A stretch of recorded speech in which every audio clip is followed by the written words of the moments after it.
Yes, I've always been mad on tennis. I used to belong to about 3 clubs in the Croydon area, which is where we lived at the start of the war. And when I came back from Germany, one of the chaps who used to write the tennis stuff for the Croydon Advertiser series of papers used to play with us at Shirley Park, where Jeff Page and 1 or 2 other quite well-known players played. Roger Becker. And he said, "Tim, why don't you try and get in on the commentating team?" I said, "Well, I would love to do that, but you've got Dan Maskell there." "Oh, I say." I don't think I'd stand any chance at that. So he said, well, because he was doing a bit of summarising, actually, not commentating, but summarising matches. And he said, well, let me have a word with my producer and see what he thinks about it. So he did, and that was what led first to the British Hardcourt Championship in Bournemouth. That was the trial, as far as I was concerned, which I enjoyed very much. And after that, they seemed to be happy about that, and that led to the Wimbledon thing. I don't think I'd have got anything if Fred Perry hadn't been ill. Because they had a very competent team. By that time, Dan Maskell was either going or had gone, I'm not sure. But no, that was how that came about. So did you stay on the sports reporting side of things, or did you carry on doing? I did a lot with sport, but voicing films quite a lot for TV, and also doing, well, that's a funny thing, the BBC. I mean, I used to do Top of the Form, which came under light entertainment section, and they are apt to have boxes. You know, you're in that one, you don't work in that one. Well, I managed to jump over several of these dividing walls and worked for a number, including quiz programs in the sport, put on by sport, which to start with was a result of my doing, no it wasn't, no, it's what led to other things. Anyway, the chap who was in charge of it had listened and sometimes worked on the Saturday afternoon thing that I did, the marathon out and about programme.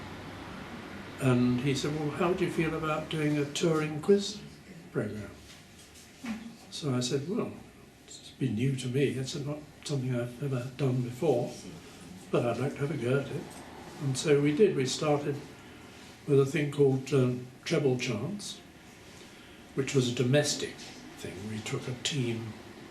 I don't think we had any really well-known people at that time, not that I can think of anyway. Anyway, we took them round a whole lot of seaside places. You know, I think we started in Eastbourne and then went all around Britain, went to Blackpool and then up to Scotland, all around the coast, doing this series of, I suppose, probably 13 weeks, usually in sort of 3-month spells of planning.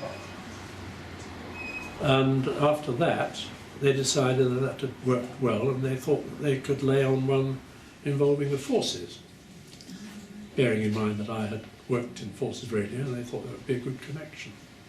So they decided to do that, and the team for that, they were all well-known people. There was Winford Vaughan Thomas, Brian Johnston, and a lady you may remember, but I don't, called Nan Winton, who was the first woman to read the television news. I don't know what year that was, but quite a long time ago. And we started off in Germany, visited about 4 assorted naval, RAF and army bases there. And then we covered Cyprus, Malta, Gibraltar, North Africa, somewhere in Italy. Why did we go to Italy? Anyway, we did, and I can't remember the name of the place we went to, but there were Allied troops involved there, which is why we went. And that turned out very well. They were very happy with that. And after that, the woman who produces Top of the Form, Joan Clark, she rang me and said, Tim, we've got problems with one or two of the people who are presenting top of the form. One of them has fallen down a gangway for an aeroplane. He was rather the worse for drink. She said, don't say that. He was. And we need somebody at fairly short notice to replace him. And another one, John Ellison, who used to do In Town Tonight, he has been told to ease his workload because he's got a bit of a heart problem. So first of all, perhaps you'd like to replace the one falling down the stairs, and then John Ellison will go on for a few more weeks, but he's going to have to give up. And then they were afflicted by Kenneth Horne had come in to take over from either one. I don't know if it was John or the stair faller. But anyway, he came in and we worked together for a bit.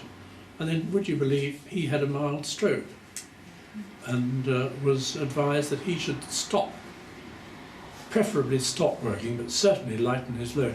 He was a company director of Triplex, I think, the car window glass firm, yeah. And as well as doing various things for radio, and I'm not sure whether he was doing telly at that time, but he did one or two after. So there was great upheaval, you know, and I started doing that. And one of the people that I worked with was Bob Holness, who died just recently. And we did that for. He was also doing an early morning sort of today. It was on LBC, I think, the channel, doing a sort of twin double heading thing like the Today programme with a chap called Douglas Cameron. And they were okay about that in combining working, doing what he was doing for us for a while. But then they decided that they needed more time devoted to the radio thing. So he had to give up, and we had a succession of, there was a chap from Blue Peter, whose name I've forgotten. But anyway, it ended up, latterly, the last 10 or 12 years, I think, with Paddy Feeney, who was doing sports programmes on the World Service, as it had become by then. And we saw the series out. It was killed by one of these wretched political people, I forget which minister it was, who said, you can't have losers. No, we can't put up with losers. So that's all the end of Top of the Fall. Plus the fact that they sold off so many sports fields, because, you know, teams have winners and losers and you can't have that. So, oh, I don't know, made us very cross.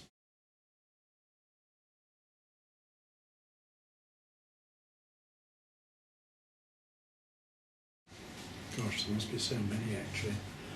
I used to do a thing called Name in the News for South East News. It used to be 6:15 to 6:45 every night. And I used to go out, I did David Frost as one of those.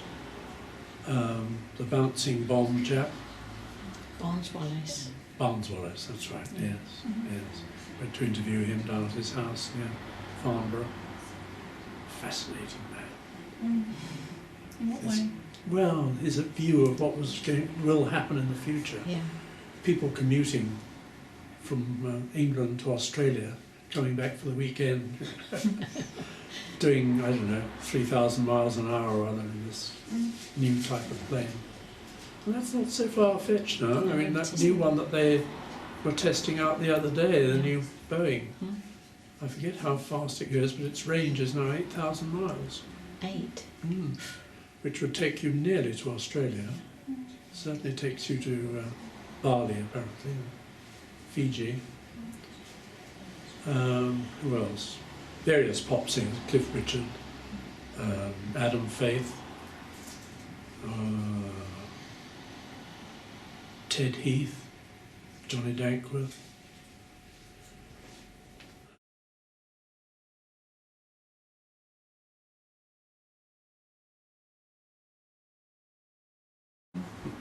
Well, when I moved over to television, not on the staff, this was when I was a freelance.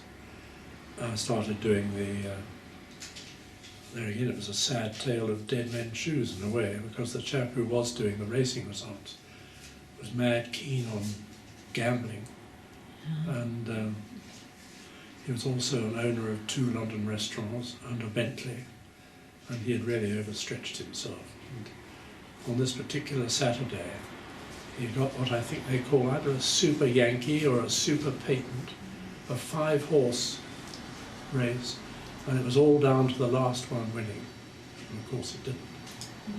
And about 10 minutes after the result of that, and the time for doing the whole sequence of results was coming up, within about 10 minutes of start of that, they found his body at Lime Grove, down on, having jumped out of a 2-second-story window.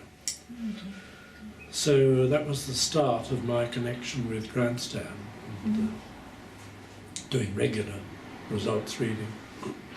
I was doing a lot of voicing of film excerpts which were put in Sports View or grandstand, but they weren't things that had my name attached to them, there was just a voice. But the one particular incident that was so marvellous was when this was when I think it was Steve Ryder was doing it as the anchorman, and Bing Crosby came into this. We used to get a lot of world-famous sports personalities, and used to meet a lot of them. But excuse me, I can't say that I got to know any of them particularly. It was just a fleeting visit, but it was jolly nice to meet them anyway. But Bing came in. He was over playing in, or going to be playing in a tournament in Spain. Golf. Yeah, yes, mad keen on golf and horses.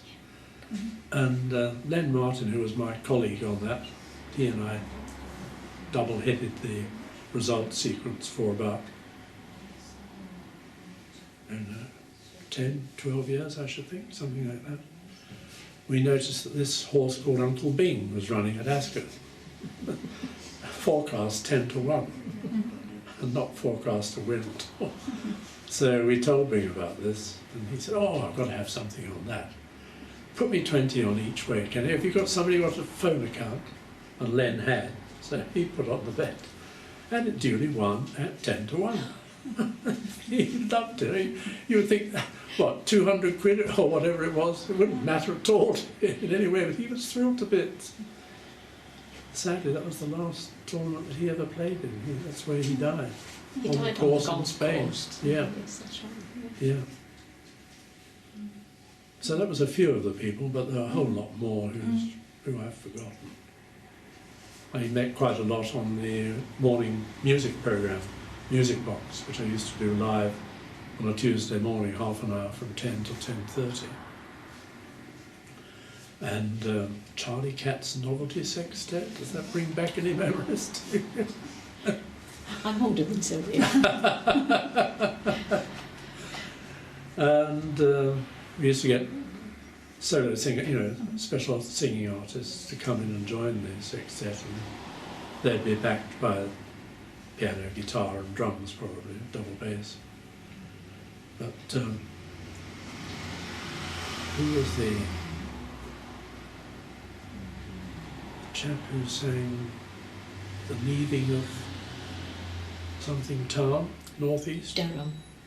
Right. Roger Whittaker. Roger That's it, Whittaker. yes. He was one of the people we had in. They tried to get Julie Andrews, but she wanted too much money. But we had Rosemary Squire several times. She's lovely. And she rang up actually when I was doing a piece following my retirement. South TV, BBC, wanted me to do a piece with Sally Taylor, which I did. And after that, Rosemary rang in to say how good it was to see Tim again after all these years. So I've got her phone number now. I'm going to ring her up and see if we can have lunch together sometime. But that was lovely. Julie Dawn, she's another one. And gosh, who was the guitarist? Not Bert Whedon, who died just the other day.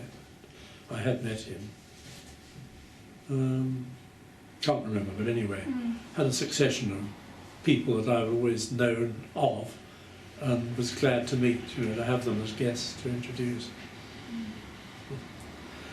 Roger Moffat was a name you may or may not remember. He used to do a marvellous programme from Manchester called Make Way for Music, and another one called Melody on the Line, with the Northern Dance Orchestra and Sheila Buxton as the singer. And in those days, I used to do Housewife's Choice as well, by the way, and if you wanted to do a programme like that, or any programme, you had to submit a script in triplicate 10 days at least before broadcast. I'm not a person who likes doing that sort of preparation, quite honestly. I'm an off-the-cuff sort of person, and so is Roger. And he broke the barrier. He and one of the announcers we had on the live programme, called Michael Brook, who was absolutely marvellous with his off-the-cuff remarks. He had a lovely sense of humour. And thanks to Roger and him, I followed in their steps and did this music box thing completely off the cuff. I mean, I had a running order of what the music was going to be and who was going to be there, obviously. But we always used to start off, what preceded us was the Greenwich time signal, 10 o'clock. Yeah. And one morning I said, right, let's got the pips out of the way, it's seedless from here on. The band roared with laughter. It was lovely.